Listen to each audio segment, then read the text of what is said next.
Welcome to the Soul Seeker podcast. I'm your host, Sam Kabert. I started this pod back in 2019 when I was taking my first steps on the path of remembering. And at the time, the tagline for the show was a journey of self-discovery. A year later, it became a journey of remembering. Yet, what I know now is back then I was still seeking. And what I've come to know now is that it's the journey of seeking that brings us the silent, slow stillness of acceptance. And therein lies our own innate wisdom.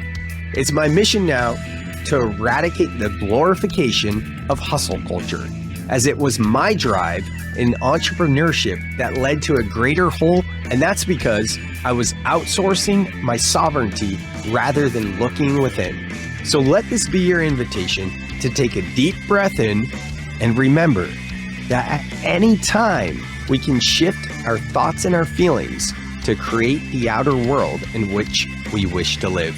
Soul Seekers, it's time to grow. Let's go. All right, here we are again for another episode of the Soul Seeker podcast. I'm your host, as always, Sam Kabert, sitting here with John Chavez, who is the founder of DMT Quest. But before we get into all that, as always, we'll just ground in with 3 breaths. So John, for yourself, for me, all of you listening, you can always breathe with us. But if you are in a place where you're driving or doing anything where you can't close your eyes, just keep your eyes open. And I invite you to just breathe, just take 3 conscious, slow, intentional inhales and exhales. So if you are in a space where you can close your eyes, John, for yourself and for me, we'll go ahead and shut down those eyes, sitting straight up. And through your nose, inhaling all the way up. And sighing it out. One more big inhale up. Sipping in a bit more air at the top. And sighing it out. Last one, deep breath in through the nose all the way up. Sipping in a bit more air at the top. And exhale, letting it go. Letting the breath return to its natural state and rhythm. Flickering the eyes back open. And John, here we are. Welcome to the Soul Seeker podcast, brother. We were connected through Miles Lucas. He was on the show and he was in your documentary, which I believe came out in 2019, right? DMT Quest. Is that right? It actually came out in 2021. It was focusing on 2019 study.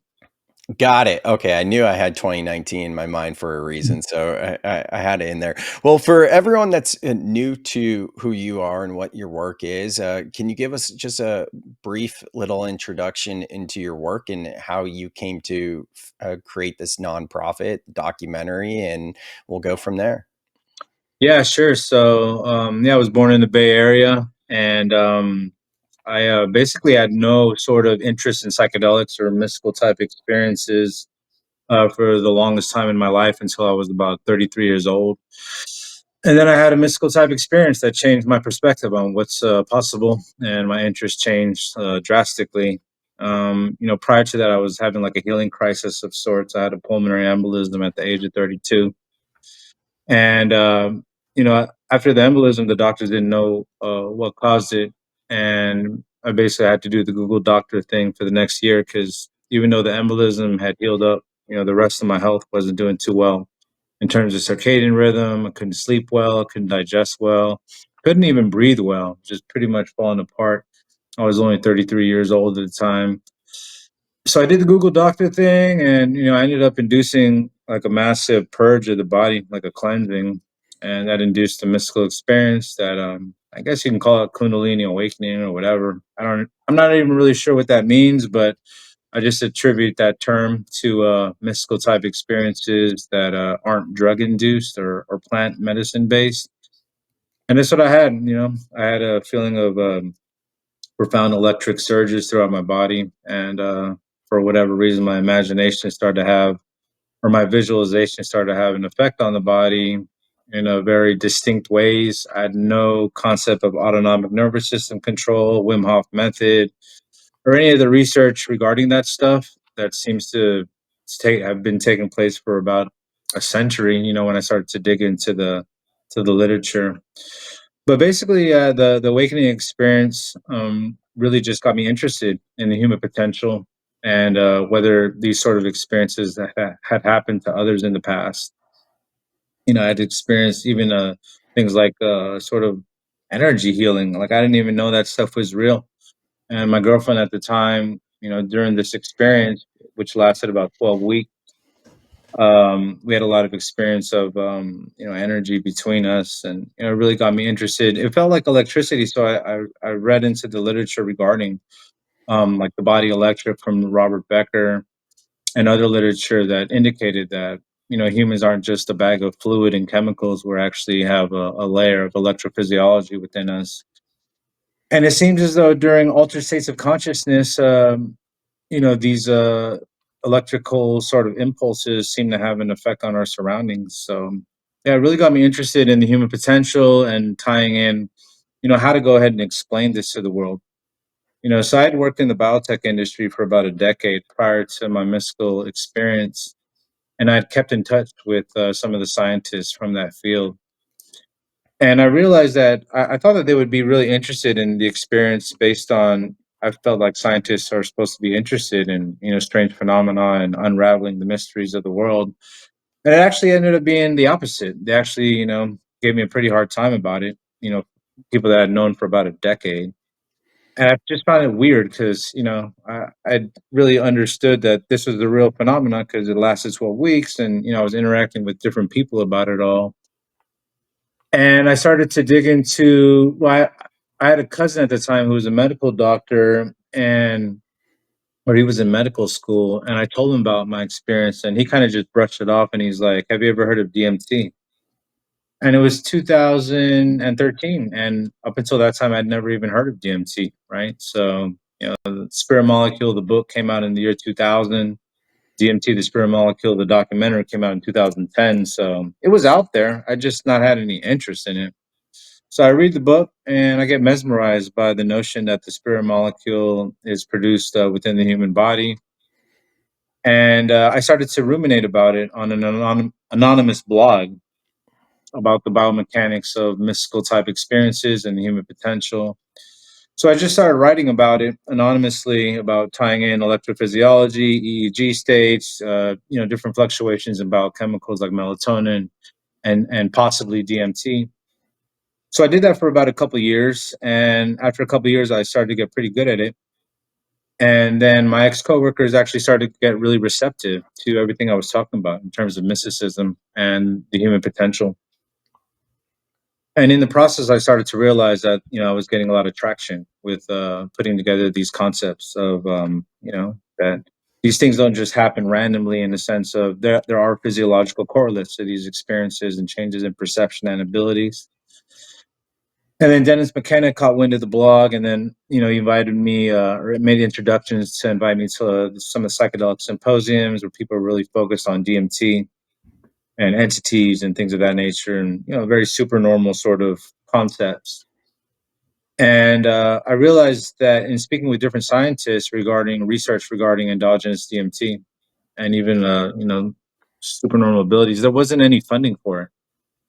So that's when I decided that it would probably be best if I got involved and created an organization to help fundraise for this stuff because scientists had been wanting to study this, like Jima Borjigan at University of Michigan. She published a study regarding the pineal gland and DMT in 2013. And then I reached out to her and be like, "Well, when's the next study coming about?" And she was like, "There's no funding for it." So I just was like, "I need to get involved because we need to make something happen." So that's what happened. I started the organization. I really in 2016 I filed for it, but we didn't really launch it until the first film came out in 2021, and that Got it. film was focused on the 2019 study that you guys could see in the film. So yeah, that's pretty much my journey to where we're at now. And yeah, things are happening. We're getting a lot of studies funded regarding this stuff, and that's an exciting time. Cool. Thank you so much for the introduction, and that gives us some lay of the land so we can unpack from there. But just to go back to the beginning, when you had this mystical experience when you're 33, uh, what was it like for you specifically, especially since it sounds like it was somewhat of a spontaneous awakening, if you will. Yeah, I mean, it's interesting because when I describe it, the feeling, the sensation of being connected to the greater force and knowing that consciousness doesn't originate in the brain. A lot of people that have done DMT or 5-MeO describe a similar sensation. I didn't have the visual aspect, but I had the other aspects to it. So yeah, it really opened my eyes that there is a greater force out there. And it's weird coming from somebody who was almost like, I wouldn't say atheist, but very agnostic to it all, thinking that it can never be proven anyway, so who cares, right? Mhm. So it really changed me at a fundamental level of really really humbling experience that lasts to this day, of knowing that we're not really in control of all this. We're kind of just riding waves, and our destiny is going to take us where we need to be. And just to be aware of some of the signs that are coming about. I had no interest in things like synchronicity before, but now I know they exist, and it's pretty interesting how that stuff kind of plays out. And So, yeah, yeah. go ahead. Was it a specific moment? Was it a specific day that something happened? Like, what did that look like for you? Yeah, I mean, like I said, it was a cleansing of the body. So I like it was basically put it at its most blunt, just crapping my guts out, and it induced some sort of experience. And what's interesting is that in follow up years, in experimenting with others that had maybe have been undergoing like depression of sorts, it's weird. Like I combined sort of a similar sort of cleansing combined with breath work, and then depression that had been there for years was pretty much gone within like a day or two, Mm, just utilizing the same thing. So, yeah, I really do believe that the gut brain, has a severe impact on our emotional state. And there's so much discussion regarding the brain and default mode network. And I speculate that we probably have a default mode network in our gut. And it seems as though maybe that can be modulated through diet and different hmm. sort of things. That makes sense. Yeah, I could see that. So, can you tell us a little bit about your background, like what you were doing before? You said it was bio something. I missed that. Yeah, I was working in the biotech industry for about a decade, and then I went into sports marketing, out of a passion project that lasted a few years, and then, I had an awakening, and that pretty much changed like the entire trajectory of my life. The things that I were interested in before, I was no longer interested in. And I started reading like a book a week regarding, all this stuff regarding psychedelics, mysticism, spirituality, just trying to kind of understand what was going on because I'd not been exposed to this stuff before. So it just really made me aware that a lot of people had been studying this and talking about it for a long time. So I wasn't alone. I just Mhm. didn't really understand where I was in the ecosystem of it all. And yeah, that's kind of where I was at for a while. And so now I'm doing this completely full time. And yeah, we're getting a lot of good work done. Yeah, one of the things that I'm most passionate about is helping people to integrate spiritual awakenings into everyday life. And for you, being someone very agnostic, perhaps if we want to look at labels, maybe even a bit atheist as well, but kind of to your point, just not really caring, like what's the point about it, and then having a spontaneous awakening. I can only imagine, or I can only try to imagine what that must have been like, how earth shattering to not have sought that out and it just happened, right? So now that you're so deep into the work that you are, mysticism, the science of DMT, and all of these different things, what would you say to people that are going through challenging times and are on the beginning stages of their spiritual awakening? What tools could you offer them? I'd say watch the film because it helps to kind of create a grounded perspective of what could be going on, not necessarily just for yourself, but as a communication tool. Because that's really I think the most difficult aspect is the communication between what's going on internally and the way that you're interacting with the world. It's really difficult for people who are going through a mystical type experience, and then the others around them are not, and they're like, "What's going on with this person? Are they just going crazy?" And that's usually not the case. Usually, it's just your time to have an awakening of sorts, an expansion of your consciousness. And people need to understand that they're not alone, that this has been taking place since the beginning of mankind.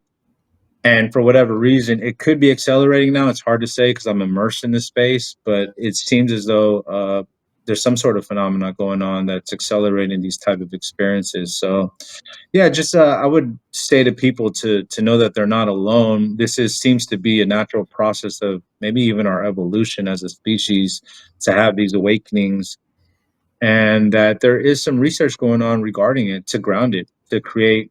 I think one of the most important things that DMT Quest is about is creating conversation, because you have these people on maybe the side I was on before, right? Where it's like, I don't care, it's probably not real, so whatever. And then the other people that have been in this space, that they know it's real, and it's an ongoing thing. And I feel as though the platform that we're working on providing is to create a conversation piece where you can meet, you know, the atheists or the agnostics where they are, right? You go from a molecule that's undeniable, and it seems as though it's produced within the human body, definitely within all mammals. And then you start the conversation from there, from a very grounded perspective. And that, I think, helps, to create dialogue. And I think dialogue is extremely important. From a scientific point of view, because I'm not up to date on the latest, but you Mhm. probably are. What do scientists and researchers believe about why we have DMT in us right now? Like, what's the most current up to date thing that you're aware of? Yeah, a lot of scientists believe that it's a neuroprotective chemical, that it's getting upregulating during hypoxia, so like low oxygen states, to keep the neurons alive. Like, that's one theory as to one of the things it does. It's not the only thing that it does, but the emerging research, like the research that we highlighted in the 2019 study, show that DMT seems to be produced at similar levels to serotonin and dopamine in the brain, throughout the brain, not just the pineal gland. So that's just there's so much more to uncover regarding this, right? And realistically speaking, there's only been a few endogenous DMT studies that have taken place. Like I said, GMO did the 2013 study on the pineal gland, and then John Dean did the 2019 study that unravel a lot more things. Like, it seems as though DMT is produced at various parts of the brain, that is produced similar levels to other neurotransmitters, and it is upregulated during the near-death experience. It seems it went up like 600% in the visual cortex. This year, it seems like there's going to be another study that comes out showing that DMT is produced at double the levels of dopamine in the cortex. But these are just fundamental facts, right? This doesn't really say what it's actually doing, what kind of role it's playing. And I think that's going to emerge only after dozens upon dozens of studies that take place, both in humans and rats. So there's still a long ways to go before that question is really answered. Yeah, that's what I figured, but just wondering if you had anything there. And you're currently working on a new documentary, is that right? Yeah, working on DMT Quest too. We're going to be focusing on this new study coming out of Michigan. Lead scientist was Nick Linos, and it was a big finding, right? I mean, there's so much discussion regarding dopamine addiction, the dopamine nation, those type of headlines and research, talking about the importance of dopamine. And it seems as though, based on this new study, that DMT levels are produced at double the levels of dopamine in the cortex. So, wait, you're telling me that we produce a psychedelic, the spirit molecule, at double the levels of this dopamine neurotransmitter that has all this importance, right? So it seems as though that would allude to the notion that DMT is probably playing a pretty important role in our everyday waking neurochemistry. Yeah, right. Absolutely. That makes sense. And with that study, I guess what does the process look like for you? I mean, you've already done DMT Quest and released that in 2021, but I'm curious to aside from like how you integrate spirituality into the everyday life, like from a grounded point of view, now you have like a very deep burning desire within you to share this information. It seems as though the research was probably a new level of depth to this specific subject matter, which is definitely outside of your comfort zone to dive into that, starting to understand it all. And in addition to that, you started a nonprofit. There's a lot that goes on there. And then to create a documentary, like that is a huge undertaking in areas that it sounds like you didn't really have a background in. So what did all of that look like for you when you first started to go down that path? Yeah, I mean, it was just like it needed to be done because it wasn't getting done. So it's like you just do it, right? Like you know that there's going to be things that come up that you're not aware of or that you're not well versed in. But I mean, if nobody else is doing it, you have to try, and that's just always been my motto. If you don't try, nothing happens, right? So Mhm. I just felt like I need to try. I need to go through the steps. I need to connect with the right people. And especially like I think the most difficult part was the initial writing. So I ended up publishing two books about this subject.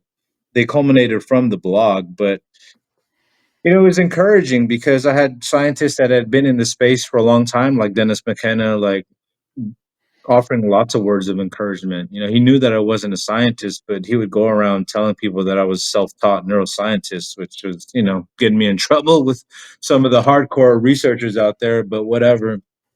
I feel like I know enough to communicate, and that's really what was important. I know enough to communicate with a scientist to know what research would be impactful, what research would be meaningful, what to fundraise for.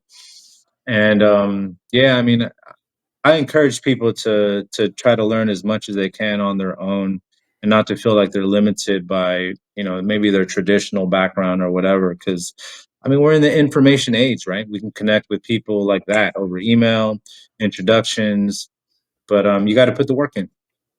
And also, like, I know from my own experience, it seems like once you go through the spiritual awakening unfolding and you find different subject matters that you're fascinated on, you kind of almost surprise yourself how much you can learn about something that previously would have seemed like it would be more difficult. Is that something that you kind of experience as well?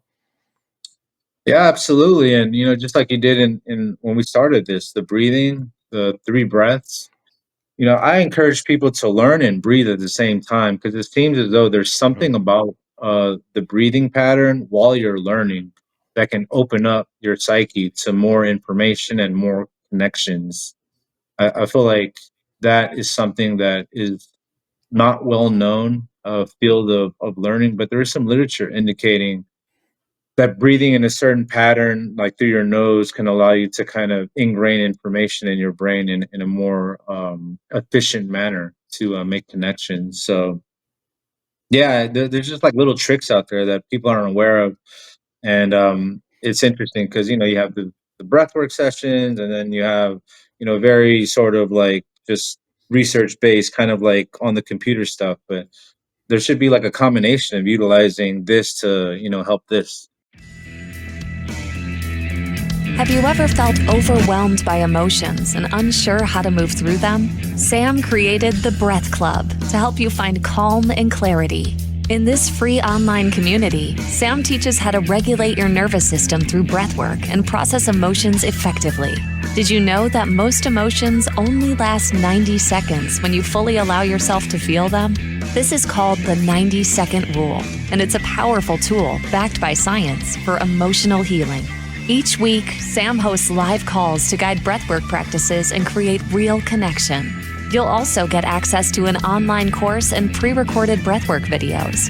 The link to join is in the show notes.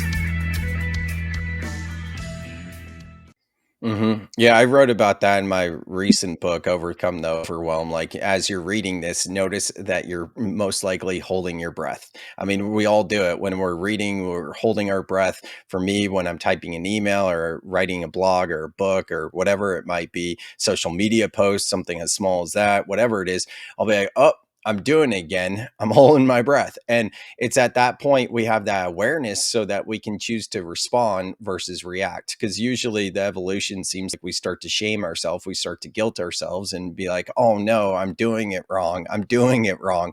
Which, if we can alchemize that in the moment to like, oh wow, I just built that moment to moment awareness. Let me celebrate that. Now I can respond. Like for me, that's been one of the most impactful parts of my journey as it relates to not just breath work, but just creating presence, you know?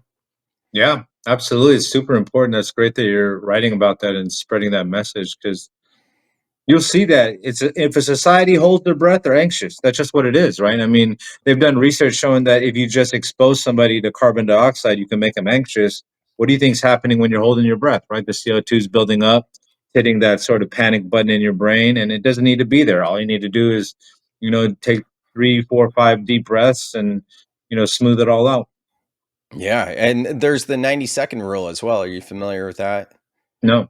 Our body has a 90-second physiological response when we experience an emotion. And the reason why we continue to stay stuck in that same feeling over and over again is because we're unconsciously disassociating, numbing, and distracting, which creates a new thought loop in the brain, which sends a new signal to the body, starting a new cycle over and over again. So, one of the things I'm most passionate about is just teaching people how to reconnect with their feelings and their thoughts so that we can start to just automatically be like, oh, here it is coming up, instead of numbing, disassociating, distracting. Let me be with it so it doesn't build up and compound into compartmentalization that never actually gets processed, you know? Makes a lot of sense, man. No, that's very valuable information for sure. Yeah, absolutely. Well, back to you. So you're working on the documentary now. When it's coming out in a few months, is that right?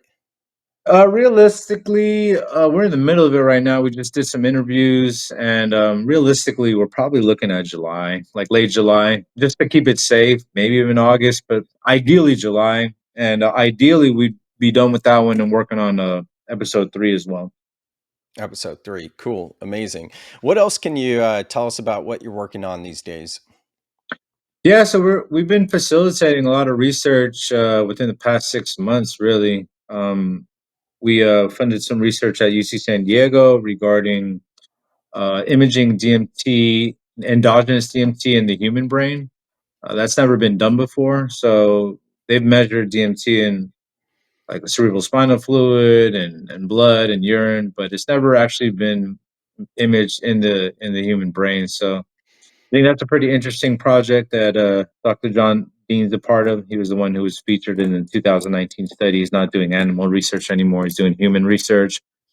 He's also going to be launching a extended state DMT study, which is different than the core DMT Quest focus. But there's a lot of interest in it, at least publicly, regarding extended state DMT. So he's going to be launching that research at San Diego as well this year.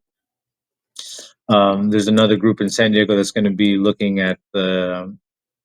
I guess there's a very specific aspect of neurochemicals that quantify them as neurotransmitters compared to hormones, and they're going to be doing that to validate DMT as a potential neurotransmitter in the human body. So that's another study, and also we're probably going to be funding that this within a month. There's another San Diego project. I wrote a medical hypothesis paper that I published, I believe, last year, whether Wim Hof Method breathing can induce conscious metabolic waste clearance of the brain. Most of the time, when people think of waste clearance of the brain, they think of sleep. But there's the possibility that breath work alone, and especially Wim Hof Method breath work, can accelerate waste clearance of the brain. So we're going to be doing an MRI study, actually measuring the lymphatic activation of Wim Hof Method on that. So that could have profound implications for neurodegenerative conditions. I'm really interested in the Alzheimer's space. It seems as though, for whatever reason, altered states of consciousness like breath work, light, sound, all the stuff considered hippie stuff seems to have a positive effect on the brain. I mean, there's even research out of MIT that stimulating the brain with light and sound at the 40 hertz range, so that's the gamma range, and they're showing that that has a profound effect on the neural immune system, and it's specific to that frequency, which we speculate that that that frequency is where DMT is being upregulated. So that's another research project we're going to be doing at UC Davis this year. Is going to be doing that same exact stimulation that MIT is doing for neural immune system activation in Alzheimer's models. But we're going to be doing this same activation of light and sound and seeing if it upregulates DMT more than other frequencies. And also, we're going to be doing a cold immersion study to see if that upregulates endogenous DMT in the brain. Mm. So yeah, there's a bunch of studies that we got going on that are pretty foundational regarding endogenous DMT, and we're also going to be branching out to do some hyperscanning study at UC Irvine regarding the potential synchronization of two systems at a distance, so two people at a distance, with I guess you can call it like energy healing or whatnot. I don't think that's ever really been done before in a thorough manner. So I think that's I'm interested in all the spaces. So from the hardcore neuroscience of endogenous DMT to the human potential in general regarding altered states of consciousness. So that's just kind of like a brief overview of things that we're looking at. I can send you a list of the other stuff that we got going on as well. Yeah, that's amazing. So when you study DMT, like when you're talking about cold immersion or the Wim Hof method, it's pretty clear, right? You would have the Wim Hof method being done, or you would have someone go into cold immersion.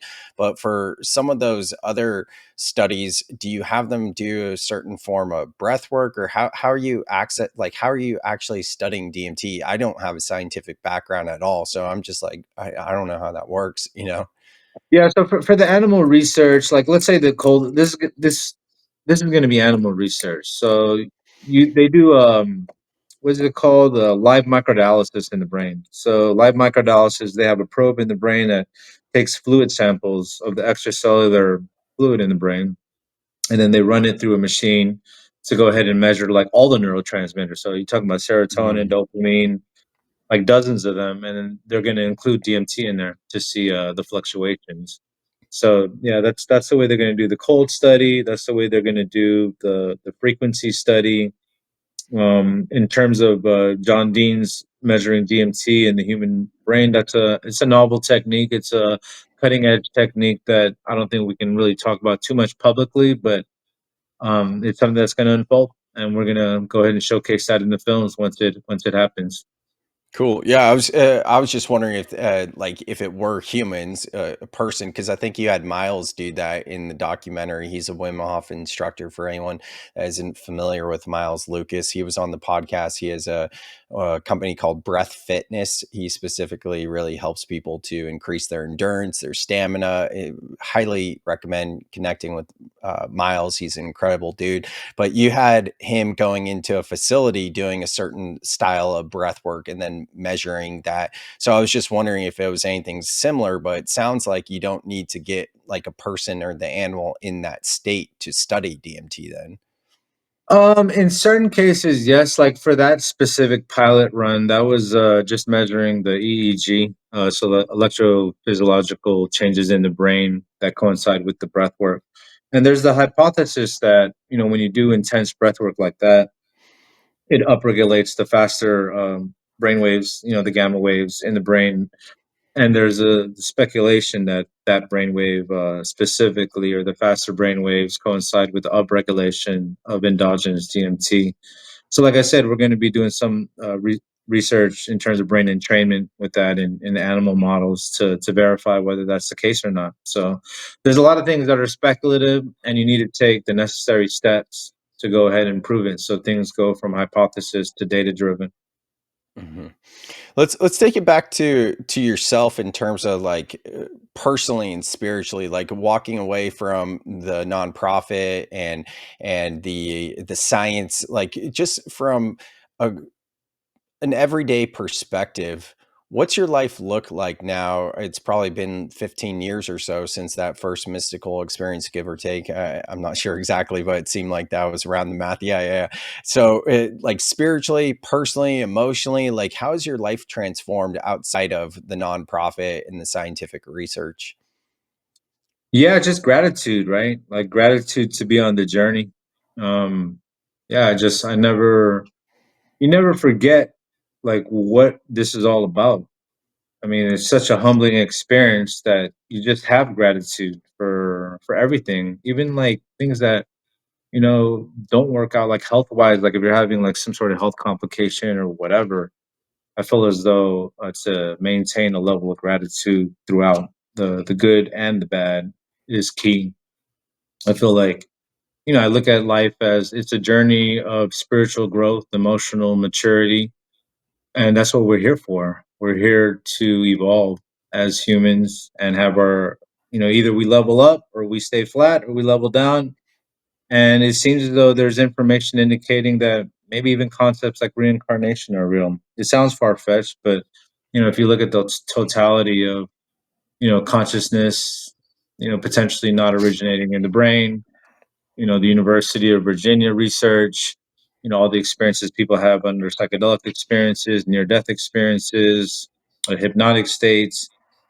We really don't even know what memory is, right? I mean, there's certain parts of the brain that activate when people have memories, but it doesn't necessarily mean that the memory is physically stored in that part of the brain. It could just be more that the brain sort of oscillates in a certain way and then picks up information from the general field. That's another researcher that we funded last year is Joachim Kepler.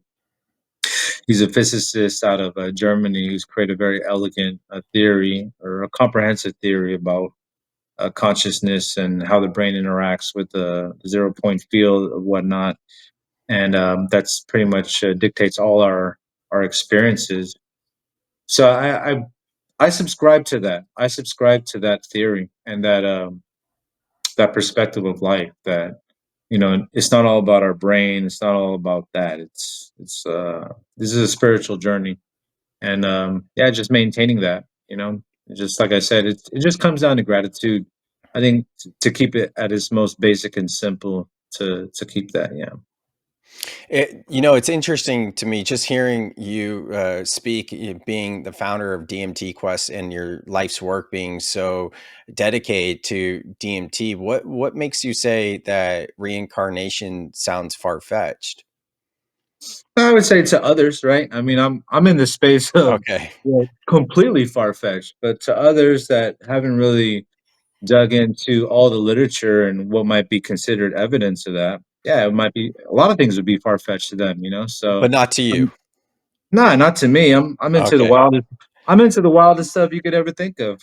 Yeah, I just need to clarify that because that wasn't adding up for me. I was like, "Huh? Like, what do you mean far-fetched?" Yeah, to others, okay, yeah, fair enough. What about like a spiritual practice? Do you have any sort of specific spiritual practice to keep you connected? I would say conscious breathing is key. Um, I do some sun gazing at certain times, like sunset, things like that. But I would say conscious breathing is probably my go-to all the time. It's funny after the awakening experience, like I feel like a different sensation every time I take a breath. So it's almost like a cheat code because I get like a pleasurable sensation. I would say like feels like in the middle of my brain, like behind my sinus. So it's easy to be a conscious breather when you have that pleasurable sensation just from taking a breath. So I'm lucky in that sense that I don't know if that was always there or it's distinctly happened after my awakening. It feels like it happened, after the awakening process. And I would say that's probably my practice is the deep breathing. But I do feel the need probably to get back into more regularly meditating, like dedicating 20 minutes a day. But yeah, that's currently not something I'm doing. But I think I'll probably start tomorrow. If you're looking for a powerful and transformative experience for your next event, consider bringing in Sam Kabert as a keynote speaker. Sam's message of soul life balance and his expertise in mental health and mindfulness resonate deeply with audiences. He not only inspires with his story, but also offers practical tools like breathwork to help attendees regulate their emotions and reconnect with themselves. You can even have Sam lead a guided breathwork journey, creating a truly unforgettable experience. To learn more or book Sam for your event, check out the link in the show notes to book a call with Sam now. Oh, there you go. Yeah, some commitment. It's funny. Last year, it was like I mentioned before that I'm from Santa Cruz, and you said, or I live in Santa Cruz. I'm from Gilroy. That's where I initially grew up. What part of the Bay did you grow up in? South San Francisco. Oh, okay, cool. Yeah, yeah. So we're right near each other, especially now that you're in Texas. That's a lot closer than Texas. But yeah, last year, almost every single day, I would walk down to the beach, do my breath work, meditate, and jump in that ocean. And I remember one day in January, it was like 6 a.m. or maybe even earlier, pitch black. I didn't miss it because I had a flight, and I was like, I'm staying committed. And for whatever reason, this year it's just not been the thing. I still do my beach walks, usually twice a day, at least morning and evening for sunset. Today it's raining, but either way, I'm not sitting down there doing my breath work, meditation, and doing the ocean plunge as much as I used to.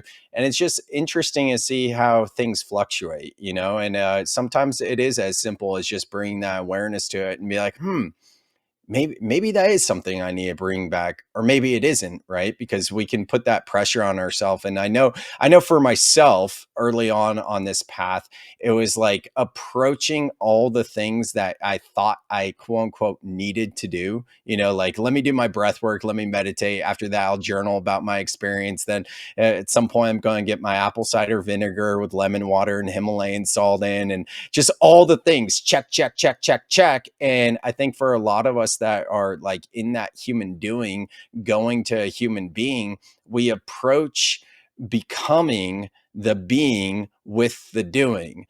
And I believe that's okay if we can use it as a tool to get us into the being and experiment what different modalities and things help to work with us. But when we really are just doing these things and we're not present while we're doing them, so that we aren't actually in the being, then it's just counterintuitive.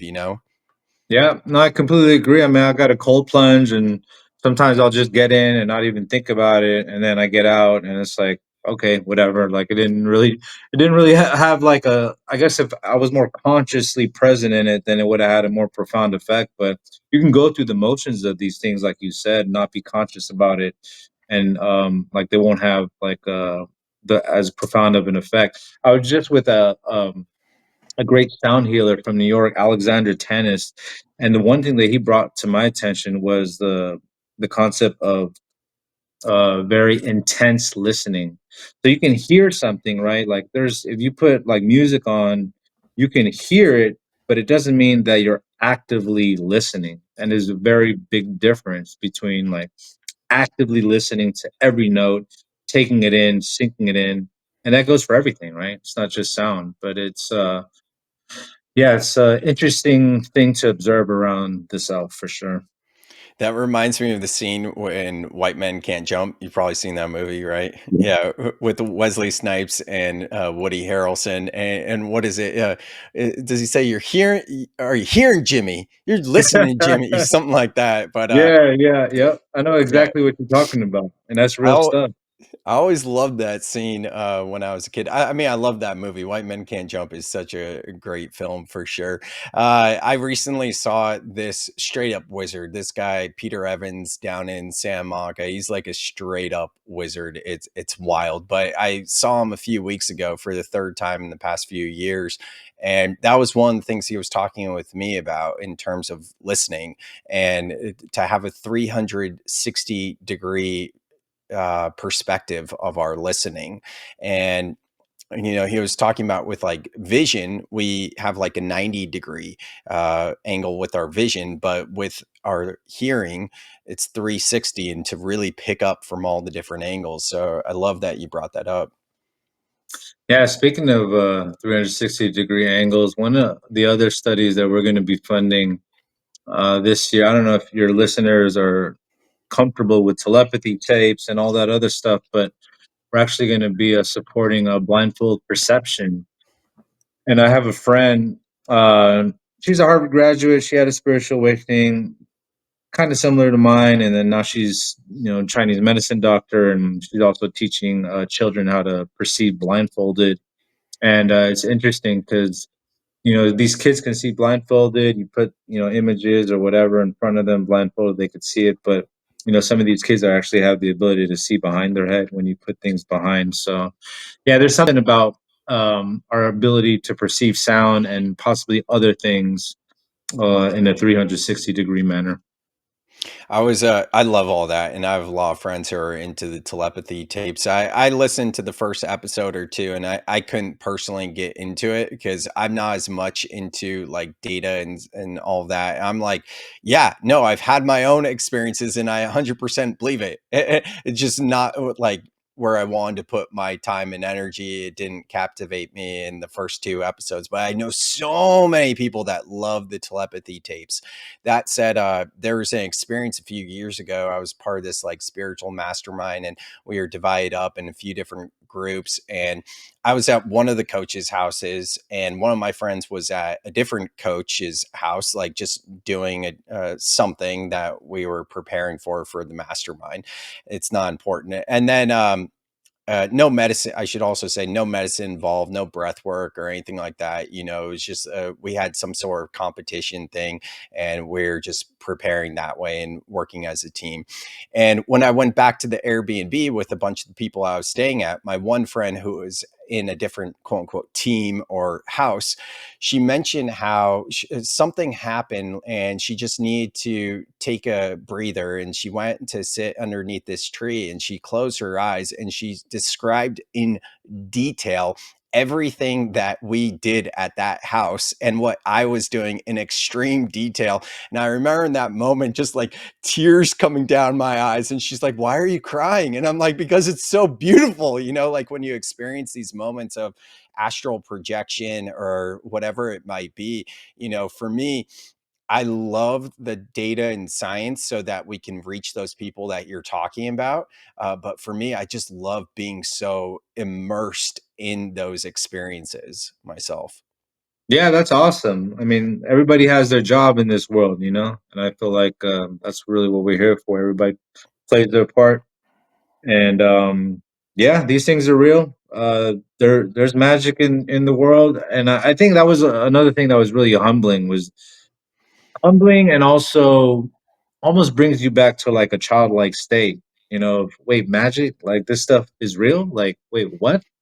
Because like as adults, you grow and then you think the world is a certain way, and then it loses its magic. Everything gets stagnant. Everything is like, they'll figure it out, or that definitely doesn't exist. And then you have the mysticism involved, and then everything changes. You become like childlike in certain ways, and like the eye, like your lens of the world is like awe, and just yeah, it's a gift. And I feel like that's part of what DMT Quest is about, is just making people aware, especially the adults, right? That haven't had those experiences, that, these are gifts that we can access, and, it'll change your life for sure.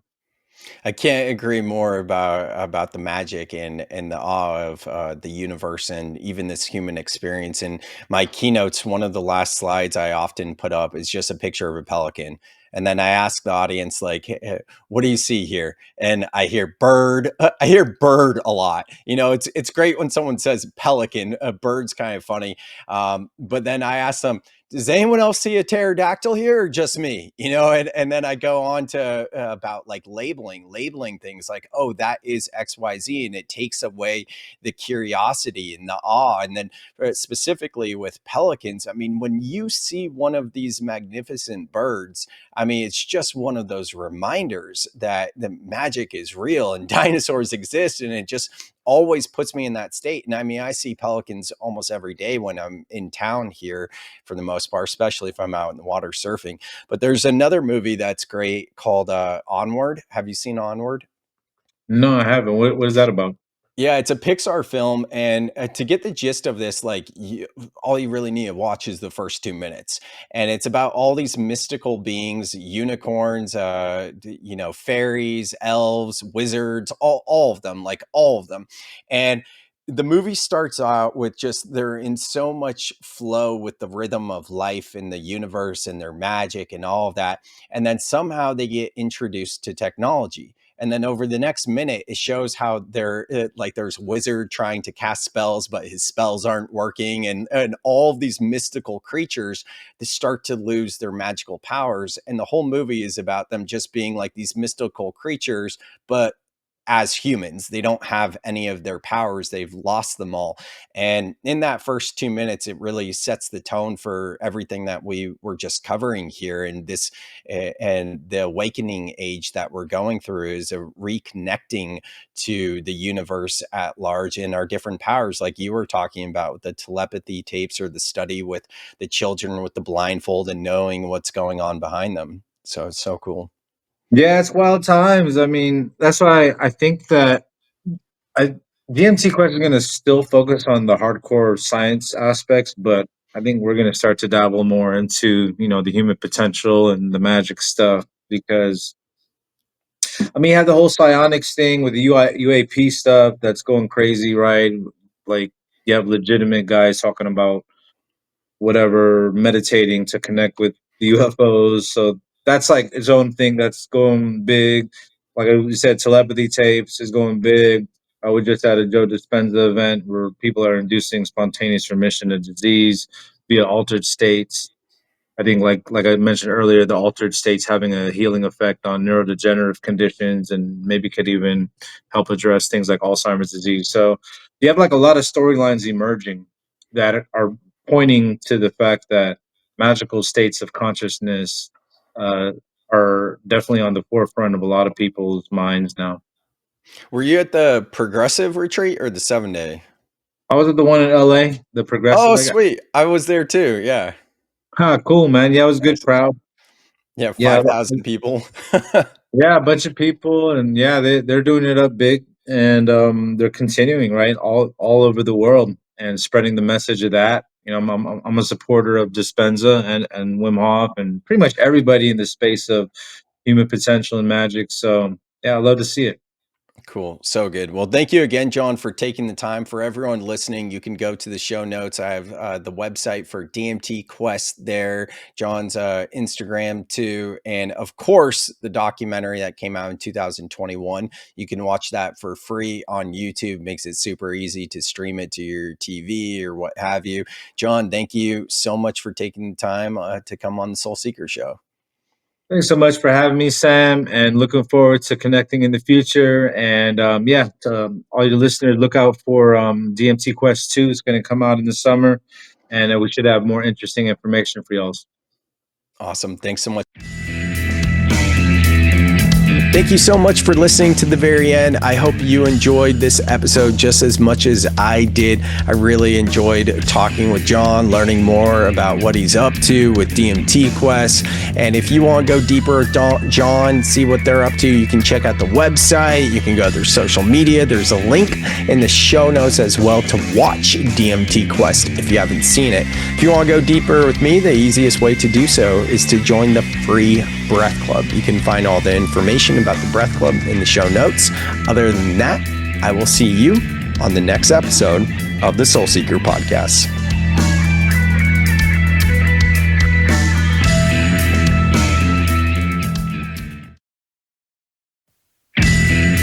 Thank you so much for listening to the very end. I hope you dug this podcast just as much as I enjoyed it. If you got anything at all, please, if you could just do me a favor and leave a 5-star review wherever you listen to this podcast, it helps the show grow. So thank you for considering to leave a review. If you want to go deeper with Soltara or Elan, you can find the links to connect with them in the show notes. And if you want to work with me, the best way to work with me, the easiest way to work with me is the free way, and that's by joining the Breath Club. The link to the Breath Club is in the show notes. And also know that I'm available for one-on-one support, that is coaching and guidance, as well as keynotes and breathwork journeys for conferences and events. Thank you so much, and I will see you on the next episode of The Soul Seeker.